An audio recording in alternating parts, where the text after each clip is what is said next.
Business क्या है? क्या सीमाएँ हैं? क्या सही दिशा है आज के युग के बिजनेस तो अनुसार? पूरा विश्व ब्रह्मांड कर्तव्य बोलिए, किसका प्रश्न है? कर्तव्य। कर्तव्य। यदि आप जैसे विक्रेता हैं दवा के तो आपको नकली दवाई नहीं बेचनी। आप एक डॉक्टर हैं तो आप मरीज के साथ धोखेबाजी नहीं करनी। आप एक मास्टर हो, विद्यार्थी के साथ धोखेबाजी नहीं करके संपूर्ण प्रयत्नशील होकर उसको पढ़ाना। ऐसे पूरा विश्व ब्रह्मांड के सारे कार्य समझ लीजिए। अब जैसे अलग अलग डिपार्टमेंट का हमें सबका तो ज्ञान है नहीं, लेकिन सबको एक जगह बांध दिया गया, उसे कहते हैं कर्तव्य कर्म। जैसे आप पिता हैं किसी के, पुत्र हैं किसी के, मित्र हैं किसी के, और समाज में आप कोई ना कोई सेवा लिए हुए हैं। आप अपने कर्तव्य को जानते हैं कि मेरे कर्तव्य का क्या स्वरूप है। बस उस कर्तव्य को भगवान की सेवा मानकर और नाम जप करते हुए करें, उसमें धोखेबाजी ना हो, अधर्म ना हो, बढ़िया बात बन जाएगी। पूरे पूरे विश्व ब्रह्मांड का एक ही उत्तर है, अपने अपनी जगह अपने कर्तव्य का पालन करना। अब जैसे मानो औषधि आपको पता है नकली है, इसके बेचने में मुझे बहुत लाभ मिलेगा। अब आप गड़बड़ कर रहे हैं। पता है कि मरीज इतने कम से ठीक हो सकता है, लेकिन लंबा बिल बनाने के लिए मुझे ऐसा, अब आप गलत कर रहे हो। पता है कि आपको सरकार पैसा देती है विद्यार्थियों को सही ढंग से अच्छे आचरण सिखाते हुए विद्या अध्ययन करा, अब आप गलत कर रहे हो। अगर नहीं तो समय दे रहे विद्यार्थियों को, आप गप्पों में समय लगा रहे हो, आप ऐसे व्यर्थ में समय दे रहे हो। ऐसे पूरे सिस्टम, आप कोई पदाधिकारी हो, आप कोई राष्ट्र के पदाधिकारी हो, आप किसी डिपार्टमेंट के पदाधिकारी, अपने अपने कर्तव्य का अक्षरशः पालन करे और वो कर्तव्य कर्म भगवान को समर्पित कर दे और नाम जप करे। वो महात्मा है, चाहे वो पदाधिकारी हो, चाहे ये राष्ट्र में सबसे बड़ा पद उस समय होता था चक्रवर्ती सम्राट पद। अम्बरीश जी चक्रवर्ती सम्राट थे और महाभागवत थे। जनक जी राजा थे और ज्ञानियों के गुरु, परमहंस श्री सुखदेव जी के गुरु थे जनक जी महाराज। कह दो तो भगवान के अवतार, तो हम किसके हैं? हम भी तो भगवान के अंश हैं, अंश रूप में भगवान ही तो स्फुरित हो रहे हैं। तो इसलिए मुझे लगता है अपने अपने बिजनेस शब्द से हम अल्पज्ञ हैं। अगर आप बिजनेस शब्द बोलोगे तो हम अल्पज्ञ हैं। अब वो से हम शास्त्रीय भाषा में अगर बोलेंगे तो कर्तव्य कर्म बोलेंगे। क्यों?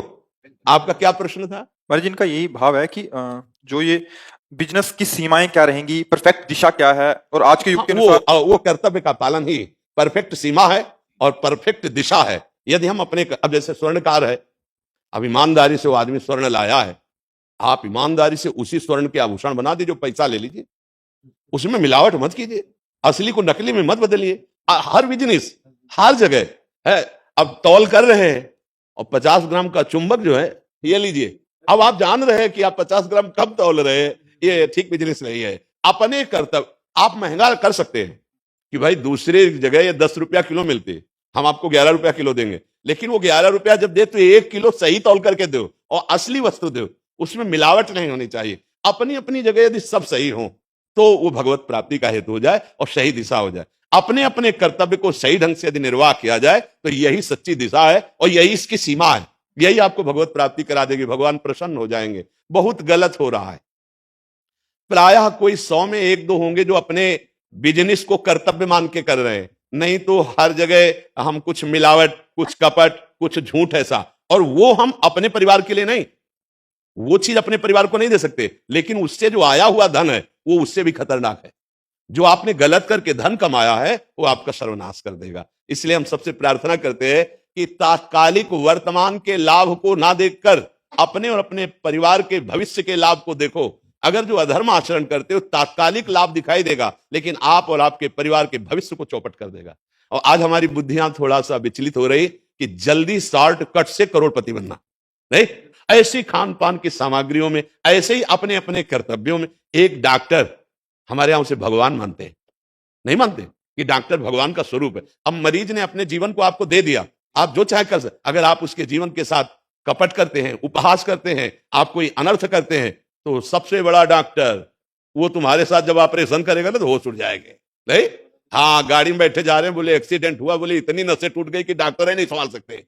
इसलिए अपने अपने कर्तव्य का यदि पालन किया जाए, जब डॉक्टर के पास हम जाते हैं तो एक अपना भगवान मानते हैं, लिखित कर देते हैं कि हमारी मृत्यु के दोषी आप नहीं होंगे। बताओ, अपने प्राणों को समर्पित कर दिया। अब आपको जितना ज्ञान है, धन की तरफ प्रधानता न रख के उसके प्राणों की रक्षा की जाए, यही भगवान की प्राप्ति का हो जाएगा। ऐसा है। यदि हम ये गंदे नशा ना करें, गंदे आचरण ना करें, गंदा भोजन ना करें, उसी पैसे को बचाकर अपने परिवार की सेवा में, समाज की सेवा में लगाएं तो हमारा परम मंगल हो जाए। जैसे शराब पीना है, मांस खाना है, पैसे के बल से पराई माताओं बहनों के साथ गंदा आचरण करना है, जुआ खेलना है, ये आपको कभी सुखी नहीं कर सकते। अगर आप हमारे पास आए, हमारी प्रार्थना माने, हाथ जोड़ के कह रहे हैं, तो आपका परम मंगल हो जाएगा। और ये बात जिनके कानों में पड़े वो अपने जीवन को सुधार लें। शराब पीने से आपका स्वास्थ्य खराब होता है, समाज में महत्व नष्ट होता है, और आपका परिवार, आपने 100-200 रुपए की शराब पी और उसी की सब्जी लेकर घर जाते, बच्चों के लिए थोड़ा मीठा ले जाते, बच्चों को दुलार करने वाली वस्तु, तो आप परिवार के प्रिय बन जाते। आप सोचते हैं जुआ में, हम आज तक कोई जुआ में अरब खरबपति बन के जीवन भर सुखी नहीं रहा। महाराज धर्मराज युधिष्ठिर जब जुआ खेले तो द्रौपदी जी को क्या आपने सभा में देखा, और 12 वर्ष का वनवास, 1 वर्ष का अज्ञातवास, महाराज नल को पूरे जीवन कष्ट भोगना पड़ा इसी जुआ ने। तो हमें लगता है जुआ न खेले, शराब न पिए, मांस न खाए, पराई माताओं बहनों की तरफ गंदी दृष्टि न करे, तो मनुष्य जीवन ये आनंद के लिए मिला है। धर्म पूर्वक कमाओ और आनंद पूर्वक जियो और खूब राधा राधा कहो। क्या पैसा लगता है राधा राधा